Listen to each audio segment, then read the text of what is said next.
વાત કરીએ રાજ્યમાં ભારે વરસાદની આગાહી કરવામાં આવી છે। સૌરાષ્ટ્ર અને દક્ષિણ ગુજરાતને મેઘરાજા ગમરોળશે। દ્વારકા, જૂનાગઢ, પોરબંદરમાં રેડ એલર્ટ આપવામાં આવ્યું છે। અમરેલી, સોમનાથ અને વલસાડમાં પણ રેડ એલર્ટ આપવામાં આવ્યું। તાપી, નવસારી, વલસાડમાં પણ રેડ એલર્ટ આપવામાં આવ્યું છે। ભારેથી અતિભારે વરસાદની આગાહી કરવામાં આવી છે। દાદરા નગર હવેલીમાં અતિભારે વરસાદની આગાહી કરવામાં આવી। ભાવનગર, ભરૂચ, નર્મદા, છોટાઉદેપુરમાં ઓરેન્જ એલર્ટ આપવામાં આવ્યું છે। અમદાવાદ, ગાંધીનગર અને વડોદરામાં યલો એલર્ટ આપવામાં આવ્યું।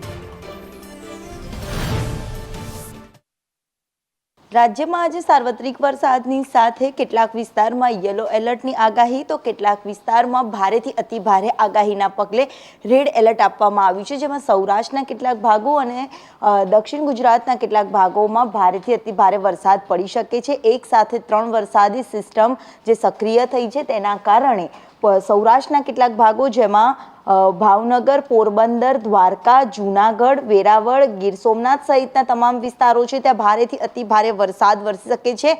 તો બીજી તરફ જામનગર, રાજકોટ, અમરેલી, મોરબી, છોટાઉદેપુર, બોટાદ સહિતના વિસ્તારમાં ઓરેન્જ એલર્ટની આગાહીના પગલે ભારે વરસાદની આગાહી આપવામાં આવી છે। તો બીજી તરફ ઉત્તર ગુજરાતની વાત કરીએ તો ઓરેન્જ યલો એલર્ટની આગાહીના પગલે હળવોથી મધ્યમ તો કેટલાક વિસ્તારમાં ગાજવીજ સાથે વરસાદ પડી શકે છે। વરસાદી સિસ્ટમ જે સક્રિય 3 થઈ છે તેની એક અસર મધ્ય ગુજરાત અને દક્ષિણ ગુજરાતના ભાગોમાં જોવા મળી રહી છે, જેના કારણે દક્ષિણ ગુજરાતના ભાગોમાં વલસાડ, નવસારી, દાદરા નગર હવેલી, સુરત, ભરૂચ સહિતના વિસ્તારમાં સામાન્યથી મધ્યમ તો કેટલાક વિસ્તારમાં ભારેથી અતિભારે વરસાદ જોવા મળી શકે છે। બીજી તરફ દક્ષિણ ગુજરાતના પણ અને સાથે સાથે મધ્ય ગુજરાતના કેટલાક ભાગોમાં જેમાં અમદાવાદ, નડિયાદ, ખેડા સહિતના તમામ જે વિસ્તાર છે તે સામાન્યથી મધ્યમ વરસાદ રહી શકે છે। મહત્વનું છે કે આજે કચ્છમાં પણ યલો એલર્ટ છે તે આપવામાં આવ્યું છે, જેને લઈને ભારે વરસાદની આગાહી આપવામાં આવી છે। તો માછીમારોને પણ 5 દિવસ સુધી દરિયો ન ખેડવાની સૂચના આપવામાં આવી છે, કારણ કે દરિયાઈ કાંઠાના વિસ્તારમાં